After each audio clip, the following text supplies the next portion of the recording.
Hello everyone, welcome to my YouTube channel the real English classes. The real English classes में आपका स्वागत है।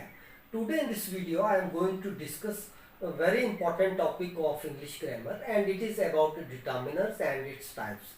So before discussing this topic, if you haven't subscribed to my YouTube channel yet, then subscribe it right now, and don't forget to press the bell icon to get all my latest videos. Let us define what is a determiner.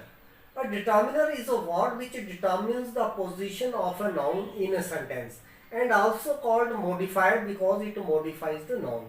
अब determiner किसको कहेंगे? जो किसी sentence के अंदर noun की जो position है उसको और इशारा करेगा, नाउन की ओर संकेत करेगा, उसको हम डिटर्मिनर कहेंगे। और जो डिटर्मिनर है इनको हम मॉडिफायर भी कहते हैं, क्योंकि किसी सेंटेंस के अंदर ये नाउन को मॉडिफाई करते हैं। तो डिटर्मिनर को हम मॉडिफायर के नाम से भी जानते हैं, डिटर्मिनर्स को हम फिक्सिंग वर्ड्स के नाम से भी जानते हैं।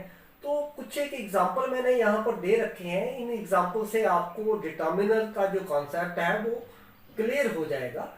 फर्स्ट एग्जांपल जो मैंने लिखी है, an apple a day keeps the doctor away. अब इस सेंटेंस में एप्पल जो है वो आपका नाउन है। अब इसको एन वर्ड जो मैंने लिखा है ये इसको मॉडिफाई कर रहा है, ये बता रहा है कि कितने एप्पल, एक एप्पल की बात हो रही है, तो ये आपका डिटर्मिनर हो गया। इसी तरह डे आपका नाउन है और डे कितने दिन की बात हो रही है, एक दिन की बात हो रही है। अब ए जो है वो आपका डिटर्मिनर हो गया। और यहाँ पर डॉक्टर की बात हो रही है, डॉक्टर आपका नाउन है और डी जो वर्ड यहाँ पर लिखा है ये आपका डिटर्मिनर हो गया, क्योंकि ये किसी प्रोफेशन को स्पेसिफाई कर रहा है तो इसको हम डिटर्मिनर कहेंगे। इसी तरह हैव यू एनी मनी, तो मनी यहाँ पर नाउन है तो एनी आपका डिटर्मिनर हो गया।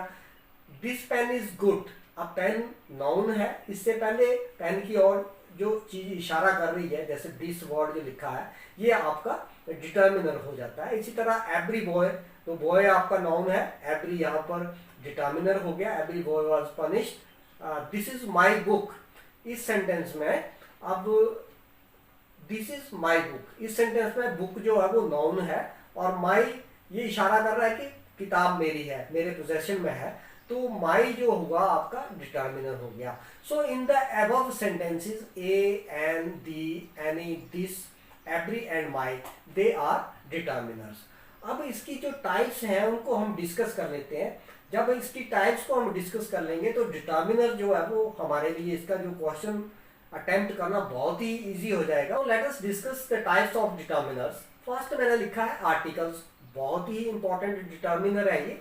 आर्टिकल में भी आपके दो तरीके से डिटर्मिनर है आर्टिकल में, एक आपका डेफिनेट हो गया और दूसरा हो गया आपका इनडेफिनेट। डेफिनेट में आपका द वर्ड आ जाएगा और इनडेफिनेट में आपके जो ए और एन है ये दोनों ही वर्ड आपके इनडेफिनेट डिटर्मिनर में आ जाएंगे। उसके बाद मैंने पोसेसिव का लिखा है। पोसेसिव का मतलब होता है जो चीज इशारा कर रही होती है कि ये चीज मेरी है या आपकी है या उसकी है, तो इसके लिए जो वर्ड्स होंगे my, our, your, yours, his, her, their, its, ये आपके पोसेसिव डिटर्मिनर होंगे। इसके बाद मैंने डेमोस्ट्रेटिव लिखा है। अब डेमोस्ट्रेट का क्या मतलब होता है? डेमोस्ट्रेट का मतलब, अब डेमोस्ट्रेट का क्या मतलब होता है? डेमोस्ट्रेट मीन इशारा करना। अब जो चीज, जो वर्ड संकेत करने के लिए आप यूज करेंगे जैसे this, that, those, these, such, some etcetera, ये आपके डेमोस्ट्रेटिव डिटर्मिनर में आएंगे और ये सारे ही डेफिनेट हैं, डेफिनेट डिटर्मिनर है। उसके बाद क्वांटिटेटिव, क्वांटिटेटिव डिटर्मिनर में वो वर्ड आएंगे जो आपकी मात्रा को दर्शाएंगे कि कोई चीज कितनी क्वांटिटी में है। अब ये भी दो तरीके से है, एक इनडेफिनेट और दूसरा डेफिनेट। अब इनडेफिनेट में आपका हो गया एनी, सम, सर्टेन, और डेफिनेट में हो गया आपका little, much, no, enough, half, whole, sufficient, all etcetera. तो ये सारे जो है वो आपकी क्वांटिटी शो करते हैं, इस करके ये क्वांटिटेटिव डिटर्मिनर हो गए। जो लास्ट मैंने टाइप लिखी है वो है न्यूमेरिकल। न्यूमेरिकल का मतलब जो गिनती में होंगे, जो गिनती शो करेंगे, तो इसमें भी मैंने डेफिनेट डिटर्मिनर जो लिखे हैं 1, 2, 3 या फर्स्ट, सेकंड या फिर लास्ट, तो ये जो होंगे आपके न्यूमेरिकल डिटर्मिनर में आ जाएंगे। और इसी में जो इनडेफिनेट कैटेगरी है इनकी ऑल, फ्यू, नो, सम, सेवरल, मैनी, ये सारे आपके आ जाएंगे न्यूमेरिकल डिटर्मिनर्स में। तो ये तो थे कुछ एक जो डिटर्मिनर्स के टाइप हैं।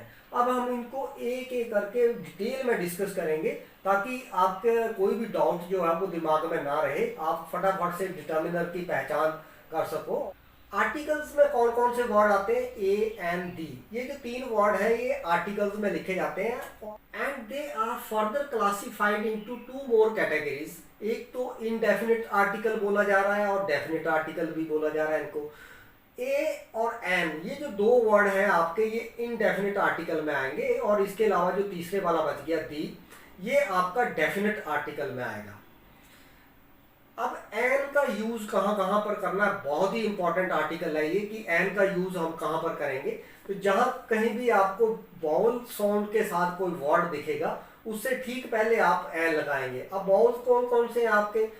ए, ई, आई, ओ, यू, ये जो 5 लेटर हैं ये आपके बाउल हैं। इसके अलावा आपका एच जहां पर साइलेंट होगा उससे पहले भी आप एन जो है वो आर्टिकल का यूज करेंगे। एग्जाम्पल मैंने यहाँ पर दे रखी है, an elephant, an egg, an honest, N MLA, an umbrella. तो ये जो जितने भी वर्ड लिखे हैं ये सारे या तो बॉल के साथ स्टार्ट है, यहाँ पर ई बॉल है, यहाँ पर ई बॉल है, यहाँ पर एच साइलेंट है। इसको हम ऑनेस्ट पढ़ेंगे तो एच साइलेंट है, तो ओ की साउंड दे रहा है ये, तो ये भी आपका बॉल ही हुआ। उसके बाद एम एल ए, तो एम जो है ये भी बॉल की साउंड दे रहा है, क्योंकि जब हम एम को पढ़ेंगे तो हम बोलते हैं एम, ए एम, तो ए जो है वो आपका बॉल की साउंड दे रहा है, तो इस करके यहाँ पर एल लगा रहे हैं। इसी तरह अम्ब्रेला, अब अम्ब्रेला जो है वो यू यहाँ पर बॉल है तो हम इसको इसके ठीक पहले एन जो है वो आर्टिकल लगाएंगे। तो ये तो थे एन के कुछ एक एग्जाम्पल कि एन को हमने कहाँ कहाँ पर यूज करना है। इसके बाद जो अगला आपका इनडेफिनिट आर्टिकल है ए का यूज हम कहाँ पर करते हैं? A is used before a consonant. जहाँ पर कॉन्सोनेंट के साथ कोई वर्ड दिखेगा, कॉन्सोनेंट के साथ जो वर्ड दिखेगा उससे ठीक पहले आप ए का यूज करेंगे। अब कॉन्सोनेंट किसको कहेंगे? जो वोवल के अलावा बाकी के जो 21 लेटर इंग्लिश के बच जाते हैं इंग्लिश अल्फाबेट में, वो आपके कॉन्सोनेंट हैं, तो उससे पहले आप ए लगाएंगे। इसके अलावा ये बहुत ही इंपॉर्टेंट है, नोट करने वाला है कि before you sounded as you, जहां पर यू की साउंड जो है वो यू देगा।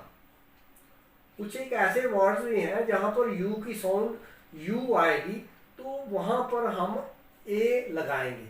अब एग्जाम्पल से आगे बिल्कुल क्लियर हो जाएगा कि कहाँ पर यू की साउंड यू आ रही है और वहां पर हम ए लगा रहे हैं। आगे मैं इसको बहुत ही अच्छे तरीके से एग्जाम्पल के साथ एक एक करके डिस्कस करने वाला हूँ। आप लास्ट तक ये वीडियो देखिए इसको अच्छे तरीके से समझने के लिए।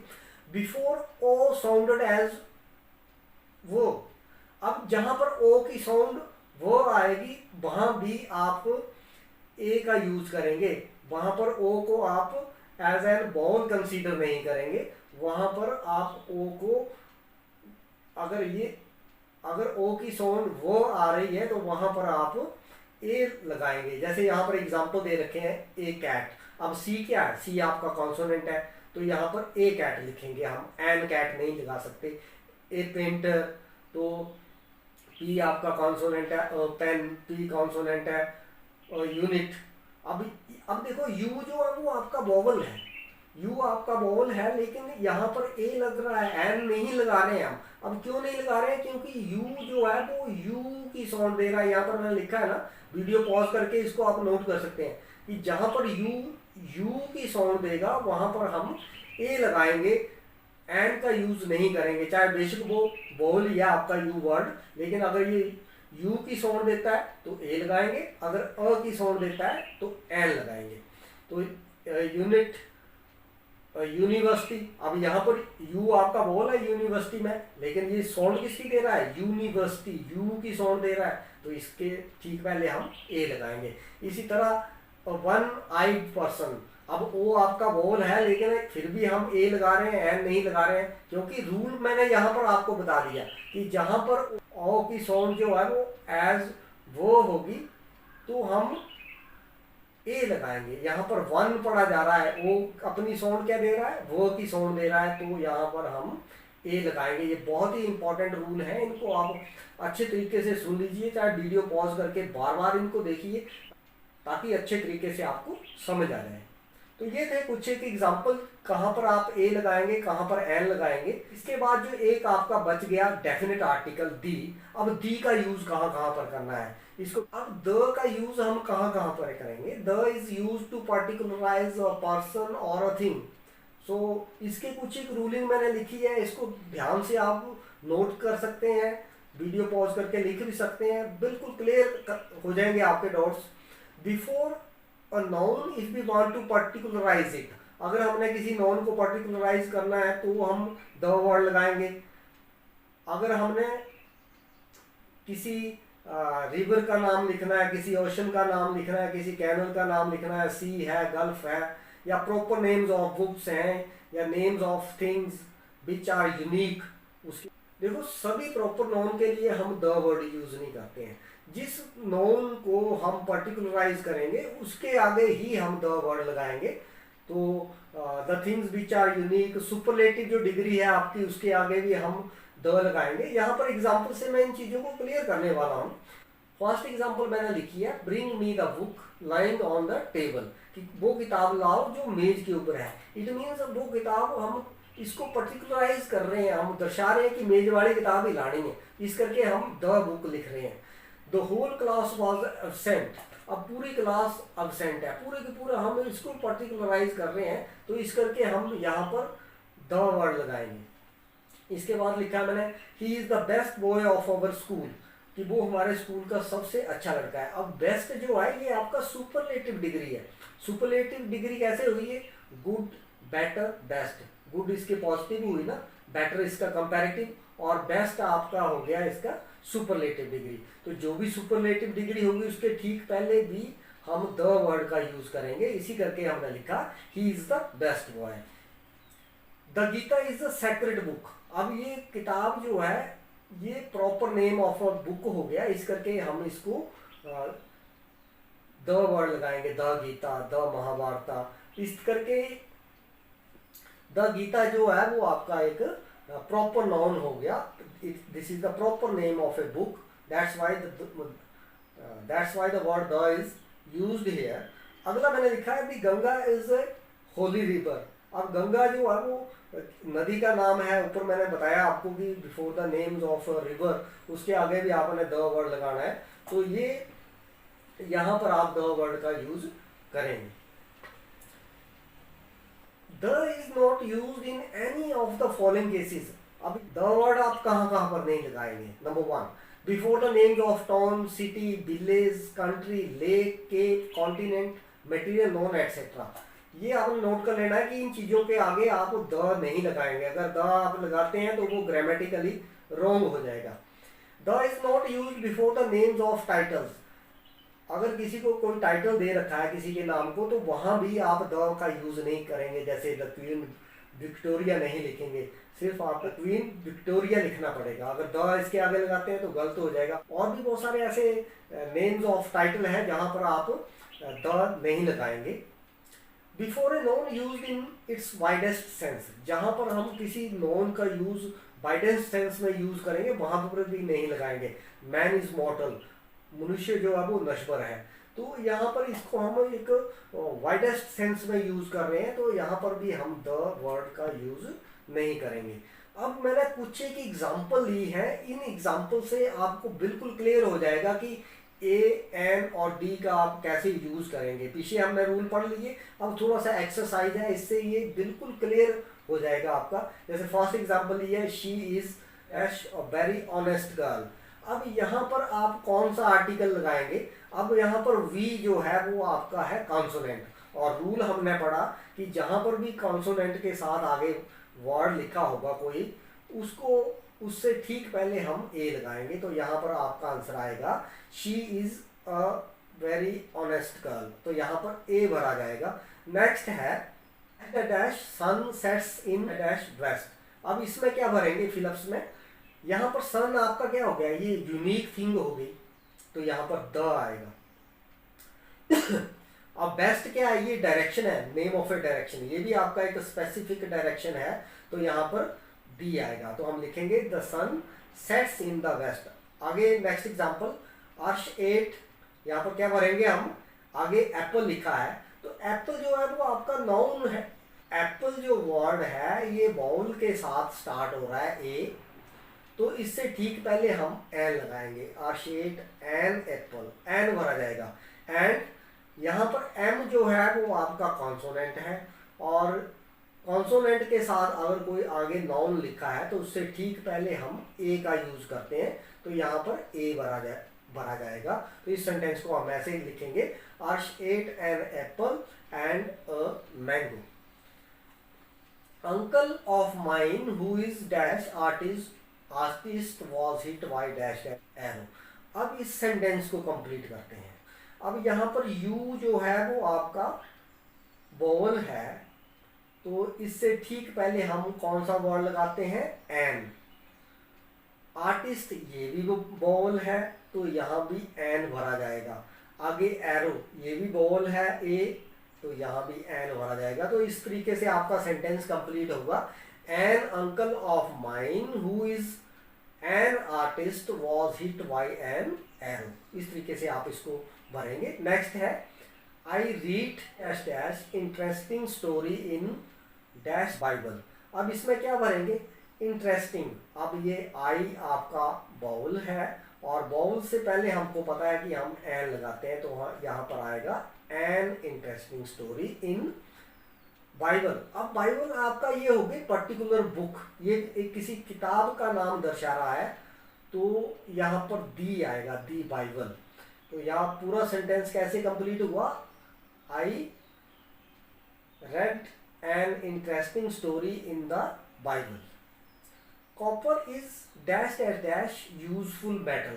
अब यू आपका वोवल तो है, लेकिन साउंड दे रहा है ये यू की, यूजफुल। पहले मैंने रूल बताया, यहाँ पर यू की साउंड देगा, वहां पर हम एन नहीं लगाएंगे, वहां पर ए लगाएंगे, तो यहाँ पर ए भरा जाएगा। Copper is a useful metal. Next, he is an MLA. यहाँ पर एम जो है वो पहले एम बोला, म से पहले वो ए की साउंड दे रहा है एम, तो इस करके हम यहाँ पर एन लगाएंगे, he is an MLA. Next sentence देखिए, यस्टरडे, आगे जो भरा जाएगा, क्या वर्ड भरा जाएगा, तो आगे हमने लिखा है यूरोपियन। हालांकि ये ई से स्टार्ट हो रहा है, ई जो है वो आपका वोवल है, लेकिन ये ई की साउंड नहीं दे रहा है, ये साउंड दे रहा है यू की, यूरोपियन। तो यहाँ पर हम एन नहीं भर सकते, यहाँ पर लिखेंगे yesterday a European called at my office. तो आपका सेंटेंस बनेगा, yesterday a European called at my office. Next, French is an easy language. An भरा जाएगा क्योंकि आगे जो इजी वर्ड है ये ई के साथ शुरू हो रहा है, और ई आपका बोल साउंड दे रहा है, तो यहाँ पर एन भरा जाएगा। French is an easy language. इसी तरह last sentence, he returned after an our. अब एच आपका कॉन्सोनेंट है, लेकिन एच यहाँ पर साइलेंट है, इसकी प्रोनाउंसिएशन क्या है, आवर। तो एच की साउंड नहीं आ रही है, इसको हवर नहीं पढ़ रहे हैं, तो आवर की साउंड दे रहा है, तो यहाँ पर हम एन लगाएंगे, he return after an hour. Next जो मैंने डिटर्मिनर्स की टाइप लिखी है वो है पोजेसिव डिटर्मिनर। अब पोजेसिव डिटर्मिनर में कौन से आते हैं, पहले इसको देख लेते हैं कि डेफिनेशन क्या लिखी है। They are used before a noun to show possession. ये किसी नाउन के ठीक पहले यूज होते हैं, और ये बताते हैं कि कोई चीज किसी के पास है, किसी के पोजेशन में है। They can be used before singular noun, plural noun and uncountable noun. अब ये रूल आपने याद रखना है कि पोजेसिव जो डिटर्मिनर है उसका यूज कहाँ करना है। सिंगुलर नाउन से पहले भी हो सकता है, प्लूरल नाउन से पहले भी हो सकता है, और साथ में अनकाउंटेबल नाउन से पहले आप लिख सकते हैं। अगर आपको अनकाउंटेबल नाउन के बारे में नहीं पता है तो इसका मैंने एक अलग से वीडियो बनाया है, उसको भी आप देख सकते हैं। तो कुछ एक एग्जांपल मैंने लिखे हैं। My father was a famous player. अब मैं अपने फादर की बात कर रहा हूँ, तो यहाँ पर माई जो है this is possessive determiner. Their houses are newly built. उनके घर जो है वो नए बने हैं। तो किनके घरों की बात हो रही है, उनके घरों की बात हो रही है। तो जो देयर वर्ड आपने यूज किया ये आपका पोसेसिव हो गया। इस तरह virtue is its own reward. On यहाँ पर पोसेसिव है, she is testing your sincerity, किसकी सिंसियरिटी चेक कर रही है, आपकी सिंसियरिटी चेक कर रही है। तो यहाँ पर योर जो हुआ वो आपका पोजेसिव हो गया। Our parents are coming today, किसके पेरेंट्स आ रहे हैं आज, हमारे पेरेंट्स आ रहे हैं। तो हमारा वर्ड जो हुआ दैट इज अवर, ये आपका पोजेसिव हो गया। इसी तरह one must do once duty, अब वंस जो है ये आपका पोजेसिव डिटर्मिनर है। तो ये तो था पोजेसिव डिटर्मिनर के बारे में। नेक्स्ट जो मैंने लिया है डेमोन्स्ट्रेटिव डिटर्मिनर। अब डेमोन्स्ट्रेटिव क्या होता है, जो दर्शाता है, जो किसी चीज की ओर संकेत करेगा। This, these, that, those are demonstrative. Mainly ये जो चार वर्ड है इनको आप दिमाग में रख लो, दिस, दीज, दैट, दोज, ये आपके डेमोन्स्ट्रेटिव डिटर्मिनर है। अब दिस और दैट जो है ये आप कहां पर लगाएंगे, जहां पर सिंगुलर नाउन आपको कोई देखेगा and singular verb after them. उसके और this and that take singular noun and singular verb after them. This और दैट जो है वो आपने सिंगुलर वर्ब के लिए यूज करने हैं, सिंगुलर नाउन के लिए यूज करने हैं। दीज एंड दोज, अब दिस का प्लूरल है दीज, दैट का प्लूरल है दोज। अब इनका यूज आपने प्लूरल के लिए करना है जहां पर प्लूरल नाउन होंगे और प्लूरल वर्ब ही इसके लिए हम यूज करेंगे। This and these point two near object, ये चीज नोट करने वाली है कि दिस एंड दीज, ये जो दो वर्ड है आपके दिस एंड दीज, ये कोई चीज आपके नजदीक है, आपके पास में है तो उस ओर इशारा करेंगे। जैसे मैं ये पेन मेरे पास है तो मैं इसको कह रहा हूँ कि दिस इज माई पेन, तो मेरी ये चीज मेरे नजदीक है तो यहाँ पर मैं दिस लगा रहा हूँ। मैं इसको ये नहीं कह सकता कि that is my pen. That और दोज, दैट और दोज ये हम दूर की चीजों के लिए वर्ड यूज करते हैं। That and those point to the distant objects. तो कुछ एक एग्जांपल है यहाँ पर, this dog is black, these dogs are black, that horse runs very fast, those trees are very tall. अब यहाँ पर दिस देखो, दिस आपका जो डेमोन्स्ट्रेटिव है ये इसके साथ सिंगुलर नाउन यूज हो रहा है और साथ में सिंगुलर वर्ब यूज हो रही है। दीज जो आपका डेमोन्स्ट्रेटिव डिटर्मिनर है इसके साथ प्लूरल नाउन यूज हो रहा है और प्लूरल वर्ब यूज हो रही है। तो ये चीजें आपने नोट करनी है। दिस और दीज ये आपका हो गया नजदीक के चीजों के लिए, दैट और दोज ये आपका हो गया दूर की चीजों के लिए। तो ये तो था आपका डेमोन्स्ट्रेटिव डिटर्मिनर। इसके बाद नेक्स्ट जो है वो क्वांटिटेटिव डिटर्मिनर्स। क्वांटिटेटिव, अब नाम से इसको समझाओ। क्वांटिटेटिव का मतलब ये क्वांटिटी को बताएगा कि किस चीज की कितनी मात्रा है, उसको हम कहेंगे क्वांटिटेटिव डिटर्मिनर। अब इसमें भी देखो ना, some, any, no, much, more, little, they are quantitative determiners, they denote quantity. अब क्यों है ये क्वांटिटेटिव डिटर्मिनर, क्योंकि ये क्वांटिटी बता रहे हैं। इसके अलावा इनमें सम एंड एनी जो है, some and any both are indicator of quantity and number. Some is generally used in affirmative sentences while any is used in negative sentences. each of them can be used in interrogative sentences. अब आपने एक चीज ये note करनी है इनमें कि आपका जो सम है ये अफर्मेटिव सेंटेंस में यूज होगा। अफर्मेटिव सेंटेंस में आपको बात माननी पड़ती है, जो सकारात्मक वाक्य होते हैं उनको हम अफर्मेटिव सेंटेंस कहते हैं।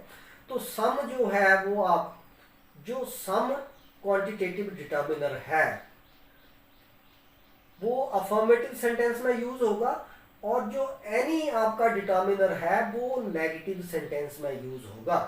ये चीज आपने नोट रखनी है कि सम को आप करेंगे अफर्मेटिव सेंटेंस में यूज और एनी को करेंगे आप नेगेटिव सेंटेंस में यूज। साथ में सम और एनी इन दोनों को आप इंटेरोगेटिव सेंटेंस में भी यूज कर सकते हैं। अगर डाउट क्लियर नहीं हुआ तो आगे एग्जांपल के साथ देख लेते हैं। Please lend me some money. अब ये आपका अफर्मेटिव सेंटेंस है तो यहाँ पर हम सम यूज कर रहे हैं। नेक्स्ट एग्जांपल लिखी है मैंने, गिव मी सम मिल्क। तो ये भी आपका अफर्मेटिव सेंटेंस है तो यहाँ पर हम सम वर्ड का यूज कर रहे हैं। आगे एक और मैंने इसके लिए एग्जांपल लिखी है, will you show me some pens. तो ये आपका इंटेरोगेटिव है। मैंने बताया आपको कि सम और एनी इन दोनों वर्ड का हम इंटेरोगेटिव सेंटेंस में यूज कर सकते हैं। अब यहाँ एनी के लिए मैंने एग्जांपल लिखी है ना, I don't have any money. अब ये नेगेटिव सेंटेंस आया एनी, तो एनी के लिए हमने पढ़ा कि इसको हम नेगेटिव सेंटेंस में भी यूज कर सकते हैं और इंटेरोगेटिव सेंटेंस में भी यूज कर सकते हैं। सिर्फ अफर्मेटिव सेंटेंस में हम एनी को यूज नहीं कर सकते।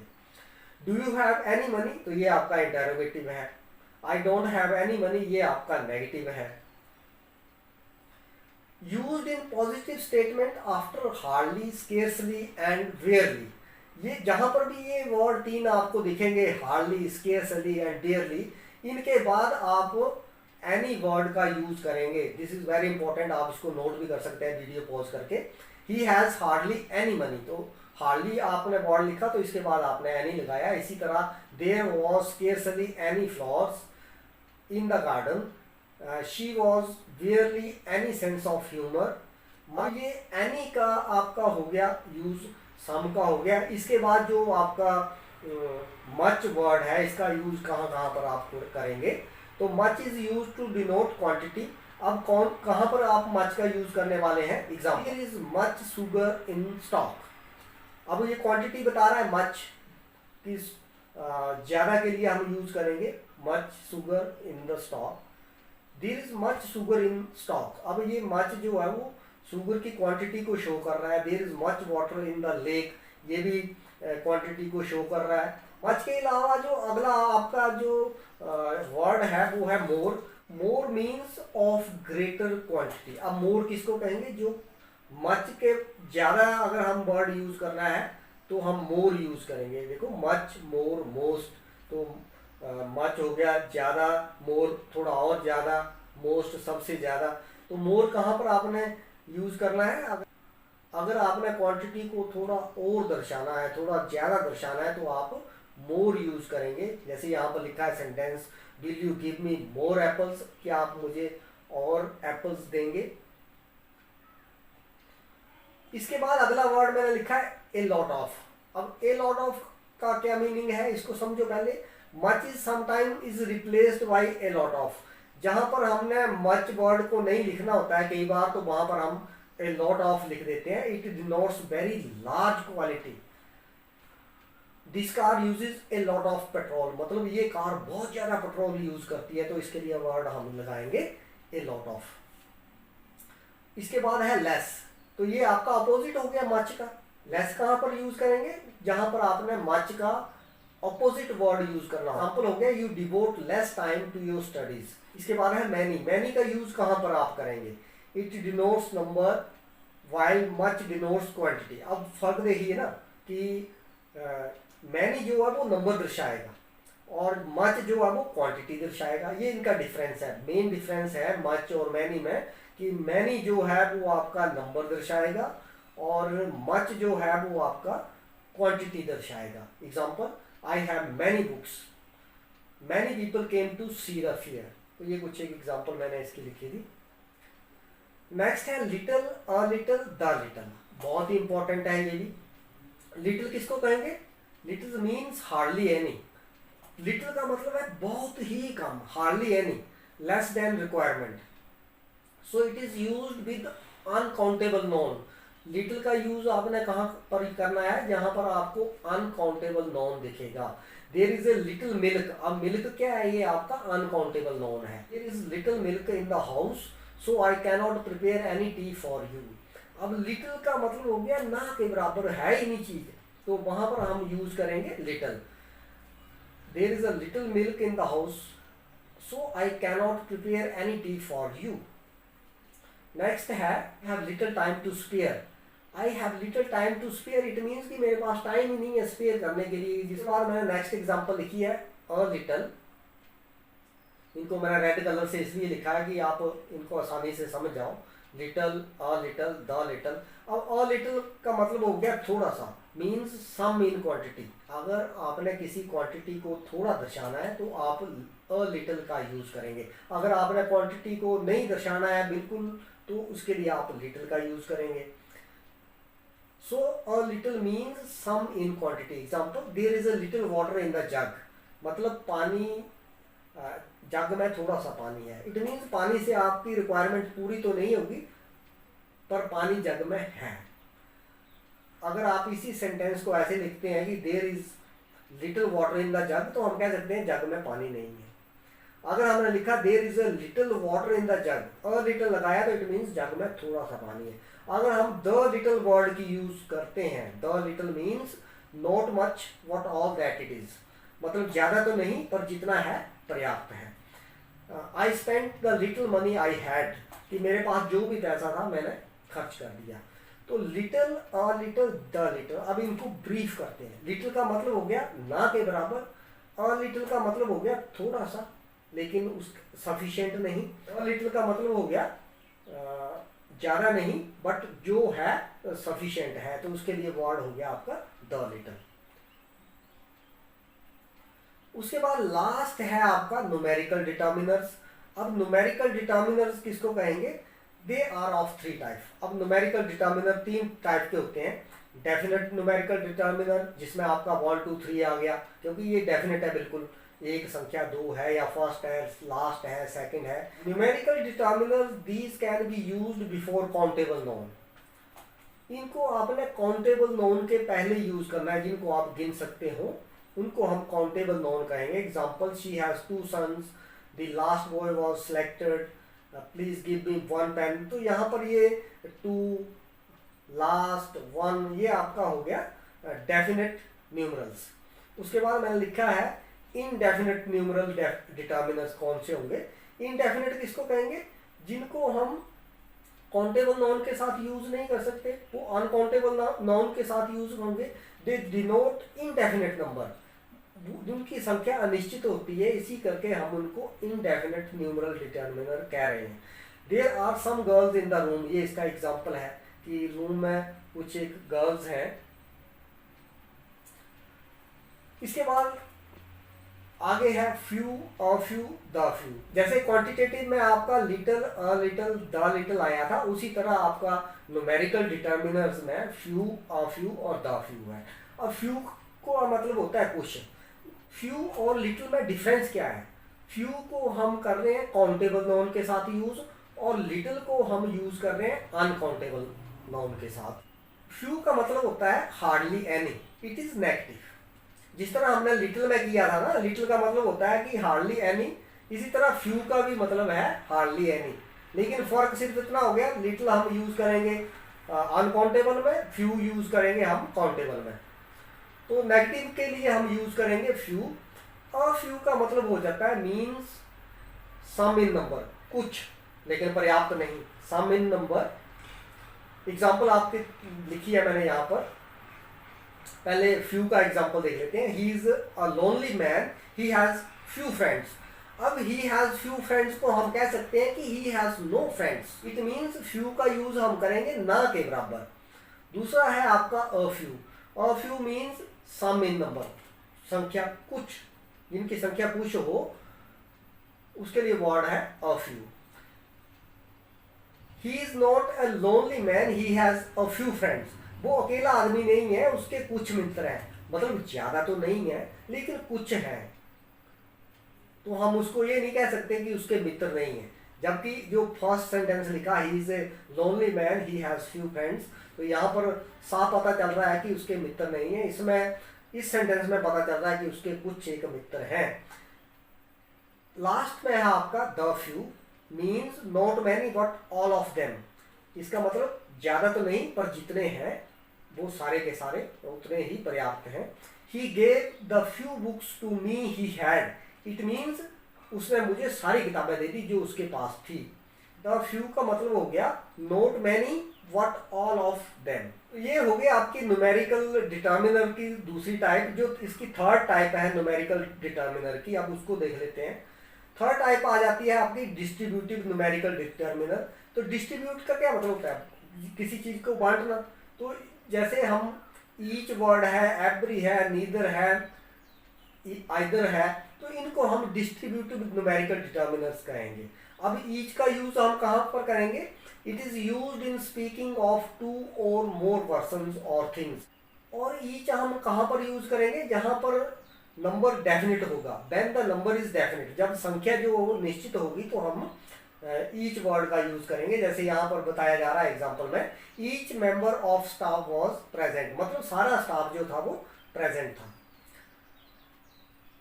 देन एवरी, एवरी का यूज कहां पर करेंगे, is use for more than 2 person, जहां पर दो से ज्यादा हो गए, ये तो हो गया ना दो या दो से ज्यादा के लिए, तो वहां पर ईच, लेकिन एवरी जो है वो दो से ज्यादा के लिए यूज करेंगे, चाहे वो पर्सन हो चाहे वो थिंग हो, लेकिन इसका यूज हम इनडेफिनेट नंबर के लिए करेंगे। ईच का हम कर रहे हैं यूज डेफिनेट नंबर के लिए, और एवरी का यूज करेंगे हम इनडेफिनेट नंबर के लिए। एग्जाम्पल देख लेते हैं, every man is expected to do his, every man is expected to do his best, तो ये आपका एग्जाम्पल हो गया। यहाँ पर आप एवरी लगाएंगे। Either, it is used for one out of two things, ये आपने नोट करना है, दो में से अगर आपने एक के लिए यूज करना है, दो में से कोई एक चीज दर्शानी है, तो आप आइदर वर्ड का यूज करेंगे। इसको इधर भी हम पढ़ देते हैं। Example, you can take either of two books, मतलब आप दो में से एक बुक ले सकते हैं। अब दो में से अगर आपने एक शो करना है तो उसके लिए वर्ड है ईदर। नेक्स्ट मैंने लिया है नीदर, और नीदर भी इसको पढ़ते हैं। It is use for no one out of two things और पर्सन, दो में से आपने कोई भी चीज नहीं दर्शानी है, किसी के लिए भी नहीं शो करना है, तो आप नाइदर जो है वर्ड यूज करेंगे। एग्जाम्पल मैंने लिखी है, neither of the two sisters is intelligent, अब दोनों ही सिस्टर्स में कोई भी इंटेलिजेंट नहीं है, तो यहाँ पर हम नाइदर वर्ड का यूज करेंगे।